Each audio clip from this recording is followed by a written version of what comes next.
Bonjour. Culpabiliser les mères est quelque chose d'aisé. C'est quelque chose de grave et d'inacceptable. Je condamne fermement le fait que des personnes se livrent à ce petit jeu. Les mamans d'enfants autistes qui n'en peuvent plus, qui sont à bout, n'ont pas besoin, ou plutôt leur enfant n'a pas besoin d'être placé, mis à l'écart, mis dans une structure. À l'heure actuelle, ce qui leur est proposé comme solution, c'est le placement, la mise en structure de leur enfant. Pour son bien, et puis il sera apaisé, et puis il y aura des professionnels pour l'aider. La réponse que les autres pays ont su apporter, c'est la guidance parentale. C'est-à-dire enseigner à la maman l'art de gérer l'autisme de son enfant.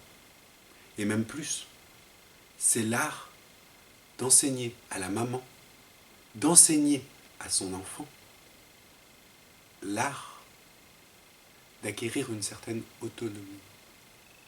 La prise en charge des personnes en situation de handicap doit être faite dans l'intérêt de la personne, des personnes en situation de handicap dans les autres pays. L'inclusion scolaire, l'inclusion sociale des enfants en situation de handicap, elle existe. En France, il y a énormément de blocages. C'est à nous de nous interroger sur la genèse de ces blocages.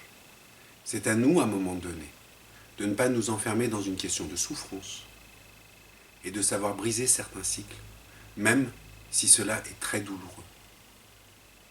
Il est impératif, dans notre communauté de personnes autistes, et même de façon plus large, dans l'ensemble du champ du handicap, il est important que les mamans et les personnes en situation de handicap soient capables de se parler.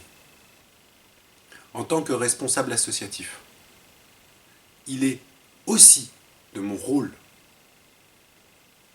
de mettre cette question-là dans le débat public.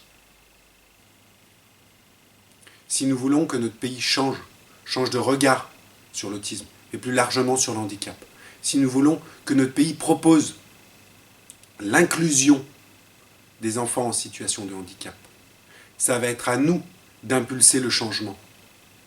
Ça va être à nous de refuser les structures. Ça va être à nous de refuser le placement en structure. C'est à nous de proposer l'inclusion.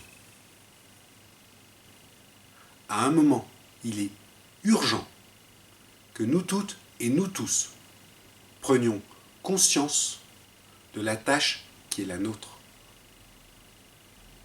Impulser un changement dans la société tout entière quant à la façon dont sont inclus ou non les personnes en situation de handicap. Pour l'inclusion scolaire, pour l'inclusion sociale. Marie-Ange Giacomoni, autiste. Merci.